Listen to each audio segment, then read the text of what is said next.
கொழும்பு மாநகர சபையில் அதிகாரத்தை நிலைநாட்ட முடியாமல் திணறும் அனுர அரசு. ஸ்ரீலங்கன் ஏர்லைன்ஸின் விமான பணிப்பெண்களுக்கான ஆட்சேர்ப்பு. தமிழீழ விடுதலை புலிகளுக்கு எதிரான இலங்கையின் வெற்றி. இஸ்ரேல் ஊடகத்தில் அளிக்கப்பட்ட விளக்கம். இறக்குமதி செய்யப்பட்ட உப்பு தொகை மாயம். சபையில் கேள்வி எழுப்பிய எதிர்க்கட்சிகள். மஹிந்த கோட்டபாய சகாக்களுடன் அனுர தரப்பு பேச்சுவார்த்தை. சிங்கள பேரினவாதிகளின் செயற்பாட்டினால் கோரப்பட்ட தமிழீழம். வடக்கில் தமிழரின் காணிகள் சுவீகரிப்பு. அமைச்சர் பிமல் வெளியிட்ட தகவல்.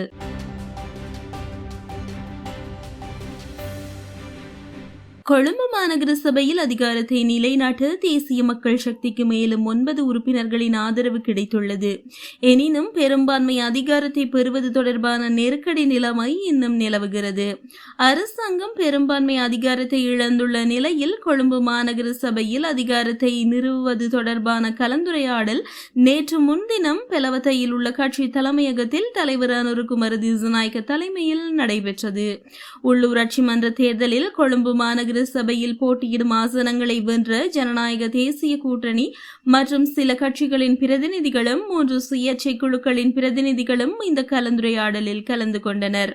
மேலும் அவர்கள் தேசிய மக்கள் சக்தியை ஆதரிக்க இணங்கியுள்ளனர். இந்த ஆண்டு நடைபெற்ற உள்ளூராட்சி மன்ற தேர்தலில் கொழும்பு மாநகர சபையில் ஜனநாயக தேசிய கூட்டணி ஒரு ஆசனத்தை கைப்பற்றியது. அதே நேரத்தில் ஐக்கிய சமாதான கட்சி 2 ஆசனங்களை கைப்பற்றியது. மேலும் கலந்துரையாடலில் பங்கேற்ற சுயேட்சை குழு எண் 2 ஒரு உறுப்பினர் பதவியும், சுயேட்சை குழு எண் 3 உறுப்பினர் பதவிகளும், சுயேட்சை குழு எண் 4 2 உறுப்பினர் பதவிகளும் இருந்தன. அதன்படி தேசிய மக்கள் சக்தி கட்சி 9 உறுப்பினர்களின் ஆதரவை பெறும். இம்முறை கொழும்பு மாநகர சபையின் அமைப்பிற்கமைய தேசிய மக்கள் சக்திக்கு 48 உறுப்பினர்கள் கிடைத்துள்ளனர். மேலும் அந்த 9 உறுப்பினர் பதவிகளையும் ஒன்றாக சேர்த்தால் அவர்களுக்கு வழங்கப்படும் மொத்த உறுப்பினர் பதவிகளின் எண்ணிக்கை 57 ஆகும். எனினும் அந்த 9 இடங்களை விட்டுக் கொடுத்தாலும் எதிர்க்கட்சிக்கு இன்னும் 60 இடங்கள் இருக்கும். அதற்கமைய எதிர்க்கட்சி இன்னும் பெரும்பான்மை பலத்தை கொண்டுள்ளது. எவ்வாறாயினும் ஜனநாயக தேசிய கூட்டணி அந்த கட்சியை ஆதரிக்கும் என்பது குறித்து இன்னும் அறிவிப்பு வெளியிடப்படும் என ஜனநாயக தேசிய கூட்டணியின் தேசிய அமைப்பாளர் நிலுஷகுமார நேற்று பிற்பகல் கொழும்பில் நடைபெற்ற செய்தியாளர் சந்திப்பில் தெரிவித்திருந்தமை குறிப்பிடத்தக்கது. ஸ்ரீலங்கா ஏர்லைன்ஸ் விமான பணிப்பெண்களுக்கான ஆட்சேர்ப்பு இயக்கத்தை ஆரம்பித்துள்ளது. பொது அழைப்புகளின் அடிப்படையில் கிட்டத்தட்ட 12,000 விண்ணப்பங்கள் கிடைக்கப்பெற்றுள்ளன. அதிகரித்து வரும் பயணிகளின் தேவைகள், சந்தைகளில் வளர்ச்சியின் மத்தியில் இந்த திட்டம் முன்னெடுக்கப்படுகிறது. தேர்வு செய்யப்பட்ட விண்ணப்பதாரர்களுக்கு 2025 மே 20 தொடக்கம் 23 வரையான திகதிகளில் பண்டாரநாயக்க நினைவு சர்வதேச மாநாட்டு மண்டபத்தில் நேர்முக தேர்வுகள் இடம்பெறுகின்றன. அனைத்து சுற்றுகளிலும் தேர்ச்சி பெறுபவர்களுக்கான இறுதி நேர்காணல்கள் கட்டுநாயக்காவில் உள்ள விமான நிறுவனத்தின் தலைமையகத்தில் நடைபெறும் என்று அறிவிக்கப்பட்டுள்ளது. இஸ்ரேல் ஊடகம் ஒன்றில் இடம்பெற்ற பாதுகாப்பு தொடர்பான கலந்துரையாடலில் இலங்கையின் தமிழீழ விடுதலை புலிகள் தொடர்பிலும் பேசப்பட்டுள்ளது. ஹமாஸ் ஆயுத அமைப்பை முற்றிலுமாக ஒழிக்க முடியுமா என்ற கேள்வி தொடர்பில் இஸ்ரேலிய ஊடகம் ஒன்றில் இந்த முக்கிய கலந்துரையாடல் இடம்பெற்றுள்ளது. இஸ்ரேலின் தாக்குதல்களினால் பெரும்பாலும் ஹமாஸ், ஹிஸ்புல்லா, ஜிகாத் ஆகிய அமைப்புகள் செயலற்ற நிலைக்கு சென்றுள்ளன. எனினும் கூட சர்வதேச ரீதியாக இஸ்ரேல் மீது சுமத்தப்படும் காசாவில் பட்டினியை ஏற்படுத்தியுள்ளமை உட்பட மனிதாபிமானமற்ற நடவடிக்கைகள் அதன் வெற்றியை குறைமதிப்பிற்கு உட்படுத்தக்கூடும் என்று மத்திய கிழக்கின் பாதுகாப்பு நிபுணர் மோசே எலாட் குறிப்பிட்டுள்ளார்.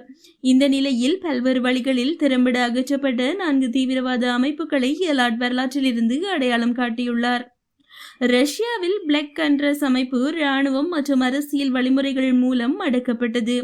1990களில் கிட்டத்தட்ட பெருவின் சைனிங்பாத் தீவிரவாத அமைப்பு ஒழிக்கப்பட்டது. தானாகவே முன்வந்த ஜெர்மனியின் செம்படை பிரிவு கலைக்கப்பட்டது. அதே நேரம் அரசியல் ரீதியாக சின்ஃபைனுடன் இணைந்த அரசியல் இயக்கமாக ஐரிஸ் குடியரசுக் கட்சி மாற்றம் பெற்றது. எனினும் 5வது உதாரணமாக இலங்கையின் தமிழீழ விடுதலை புலிகளின் அமைப்பின் செயற்பாடுகள் ஒழிக்கப்பட்டமை விதிவிலக்கானது என்று எலாட் குறிப்பிட்டுள்ளார். கடந்த 6 மாதங்களாக அரசு உப்பு கூட்டுத்தாபனத்தின் ஊடாகவே உப்பு இறக்குமதி செய்யப்பட்டது என்றும் அந்த உப்பு எங்கே எனவும் ஐக்கிய மக்கள் சக்தியின் நாடாளுமன்ற உறுப்பினர் முஜிபுர் ரஹ்மான் கேள்வி எழுப்பியுள்ளார். நாடாளுமன்றத்தில் நேற்று கருத்து தெரிவிக்கையிலேயே அவர் இதனை கூறியுள்ளார். தொடர்ந்தும் கருத்து தெரிவித்த அவர், எந்த தனியார் துறைக்கும் உப்பு கொண்டு வர அனுமதி வழங்கவில்லை. அண்மையிலேயே அதற்கான அனுமதி வழங்கப்பட்டது. அப்படியென்றால் அரசு உப்பு கூட்டுத்தாபனம் கொண்டு வந்த உப்பு அங்கே, இந்த உப்பு சந்தைக்கு வரவில்லை. உப்பு கட்டிகளே இதன் போது கொண்டு வரப்பட்டன. இவை உப்பு வர்த்தகர்களுக்கு ஒப்படைக்கப்பட்டன. இதற்கு என்ன நடந்தது? இந்தியாவில் உப்பு மெட்ரிக் டன் ஒன்றின் விலை $80 அதனை கொண்டு வரும்போது உப்பு கிலோ ஒன்றுக்கு அரசாங்கம் $40 வரியை அறவிடுகிறது. இதன்படி கிலோ ஒன்றுக்கான செலவு $24 சகல செலவுகளையும் சேர்த்தால் ஒரு கிலோ உப்பு $100 வழங்கலாம். ஆனால் சந்தையில் $350 முதல் $400 வரையிலான விலைக்கே விற்பனை செய்யப்படுகிறது. மகிந்த ராஜபக்ஷ மற்றும் கோத்தபாய ராஜபக்ஷ ஆகியோருடன் ஒன்றிணைந்து செயற்பட்டவர்கள் மற்றும் ஊழல் குற்றச்சாட்டுக்கு உள்ளாக்கப்பட்டவர்களுடன் அரசாங்கம் பேச்சுவார்த்தையில் ஈடுபடுகிறது என நாடாளுமன்ற உறுப்பினர் இம்ரான் மஹ்ரூப் சாடியுள்ளார். தேசிய மக்கள் சக்தி தரப்பினர் ஊழல்வாதிகளை சலவை செய்தா கட்சியில் இணைத்துக் கொள்கிறார்கள் எனவும் அவர் கேள்வி எழுப்பியுள்ளார். நாடாளுமன்றத்தில் புதன்கிழமை நடைபெற்ற நிதி சட்ட கட்டளை மற்றும் ஒழுங்கு விதிகளின் மீதான விவாதத்தில் உரையாற்றுகையில் மேற்கண்டவாறு குறிப்பிட்டுள்ளார். அங்கு அவர் மேலும் உரையாற்றியதாவது: நடைபெற்று முடிந்த உள்ளூராட்சி மன்ற தேர்தலில் திருகோணமலை தேர்தல் மாவட்டத்தில் ஐக்கிய மக்கள் சக்தி பெருமளவிலான ஆசனங்களை கைப்பற்றியுள்ளது. எமது கட்சிக்கு ஆதரவளித்த அனைவருக்கும் இந்த உயரிய சபையூடாக நன்றிகளை தெரிவித்துக் கொள்கின்றேன். ஆட்சி அமைப்பது தொடர்பான விரிவான பேச்சுவார்த்தையில் ஈடுபடுவோம். ஆளும் கட்சியான தேசிய மக்கள் சக்தி எதிர்கட்சியை போன்று பேசுகிறது. கொழும்பு மாநகர சபையில் ஆட்சி அமைப்பது தொடர்பில் அரசாங்கம் பல்வேறு தரப்பினர்களுடன் பேச்சுவார்த்தையில் ஈடுபடுகிறது. தேர்தலுக்கு முன்னர் ஊழல்வாதிகளை இணைத்துக் கொள்ளப் போவதில்லை என்ற தரப்பினர் தற்போது பல குற்றச்சாட்டுகளுக்கு உள்ளானவர்களுடன் பேச்சுவார்த்தையில் ஈடுபடுகிறார்கள். உள்ளூராட்சி மன்ற தேர்தல் பெறுபேறுகள் குளறுபடியானதாக காணப்படுகிறது. இதற்கு தேர்தல் முறைமை பிரதான காரணமாகும். இந்த சிக்கலுக்கு தீர்வு கண்டதன் பின்னர் தேர்தலை நடத்துமாறு அரசாங்கத்திடம் வலியுறுத்திய போதும் அரசாங்கம் அதனை கவனத்தில் கொள்ளவில்லை என்று குறிப்பிட்டுள்ளார். தனிநாடு கோரி ஒரு இனம் போராடிய வரலாற்றை இந்த நாடு கொண்டுள்ளது என்றும் நாட்டில் உள்ள சிங்கள பேரினவாதிகளுடன் வாழ முடியாது என தமிழீழத்துக்காக அந்த இனம் பல உயிர்களை வழங்கியுள்ளதாகவும் அகில இலங்கை மக்கள் காங்கிரஸ் தலைவர் ரிஷாத் பதியுதீன் கடுமையாக உரையாற்றியுள்ளார். நாடாளுமன்றத்தில் நேற்று இடம்பெற்ற விவாதத்தில் கலந்து கொண்டு உரையாற்றுகையிலேயே இவ்வாறு தெரிவித்துள்ளார்.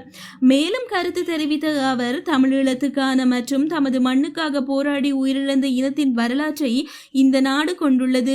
சயனட் குப்பிகளை அணிந்து கொண்ட போராட்டம் அது. 30,000 தொடக்கம் 40,000 மக்களும் கொல்லப்பட்டுள்ளனர். தமிழர்களும் சிங்களவர்களும் இராணுவத்தினரும் இதில் கொல்லப்பட்டுள்ளனர். அப்பாவி முஸ்லிம் மக்கள் அகதிகளாக்கப்பட்டனர். இதனை மறந்து இன்று நாடாளுமன்றத்தில் நீங்கள் பேசலாம். ஆனால் மக்களினுடைய வேதனைகள் உள்ளங்களில் இருந்து கொண்டே இருக்கிறது. மேலும் இதுவரையில் பன்முகப்படுத்தப்பட்ட நிதி தொடர்பில் எந்த விதமான அறிக்கையும் எங்களுக்கு கிடைக்கவில்லை. நாங்களும் மக்களால் தெரிவு செய்யப்பட்டவர்களே. மக்களுக்கான சேவையை செய்ய வேண்டிய தேவை எமக்கு உள்ளது. அப்படியென்றால் எதிர்கட்சியை பக்கசார்பாக பார்ப்பது நியாயம் இல்லாத ஒன்று. அதே போல நாடாளுமன்ற உறுப்பினர்களுடைய பாதுகாப்பு தொடர்பில் அரசாங்கம் அசம்பந்தமாக செயற்படுகிறது. பாதுகாப்பு இந்த நாட்டில் சீராக இருந்தால் பயம் இல்லை. ஆனால் நமது நாட்டில் சாதாரண மக்களும் கொல்லப்படுகின்றனர். நாடாளுமன்ற உறுப்பினர்களின் பாதுகாப்பை உறுதி செய்ய வேண்டிய பொறுப்பு சபாநாயகருக்கு இருக்கிறது. ஆனால் சபாநாயகரோ ஒரு பொம்மையை போல இருக்கிறார். ஒரு நாள் கூட எதிர்த்தரப்பு நாடாளுமன்ற உறுப்பினர்களின் கருத்துக்களை கேட்காத சபாநாயகரை முதலாக நாங்கள் காண்கிறோம். 24 ஆண்டுகளாக நாடாளுமன்றில் இருந்து இப்படிப்பட்ட ஒரு பொம்மை சபாநாயகராக பதவி வகிக்கவில்லை என கடும் தொனியில் கருத்து தெரிவித்துள்ளார். வடக்கில் உள்ள காணிகளை சுவீகரிக்கும் எண்ணம் அரசாங்கத்திற்கு கிடையாதென சபை முதல்வரும் அமைச்சருமான பிமல் ரத்நாயக்க தெரிவித்தார். அத்துடன் காணிகளை சுவீகரித்து அவற்றை வேறு நபர்களுக்கு வழங்க வேண்டிய தேவைப்பாடும் அரசாங்கத்துக்கு கிடையாது என அவர் குறிப்பிட்டுள்ளார். கரையோர பகுதியில் உள்ள காணிகளை சுவீகரிப்பது தொடர்பான வர்த்தகமானி அறிவித்தலை அரசாங்கம் உடன் மீள பெற வேண்டும் என வலியுறுத்தி தமிழ் தேசிய மக்கள் முன்னணியின் தலைவர் கஜேந்திரகுமார் பொன்னம்பலம் நேற்று சபை ஒத்திவைப்பு வேளை பிரேரணையொன்றை முன்வைத்தார். மேற்படி வர்த்தகமானி அறிவித்தல் மீளப்பெற வேண்டியதன் அவசியத்தையும் அவர் வலியுறுத்தினார். இந்த விவாதத்தில் உரையாற்றிய அமைச்சர் பிமல் ரத்நாயக்க, மக்களுக்குரிய காணிகளை சுவீகரிப்பதற்குரிய எந்த ஒரு தேவைப்பாடும் அரசாங்கத்திற்கு கிடையாது. கிடையாது. வடக்கில் எமக்கு நாடாளுமன்ற உறுப்பினர்கள் உள்ளனர். வடக்கு மக்களும் எமது பக்கம் உள்ளனர். எனவே அங்குள்ள மக்களின் காணிகளை பறித்து வேறு நபர்களுக்கு வழங்க வேண்டிய தேவைப்பாடு எமக்கு கிடையாது. வேறு நபர்களை குடியேற்ற வேண்டிய தேவைப்பாடும் எமக்கு கிடையாது என்று குறிப்பிட்டார்.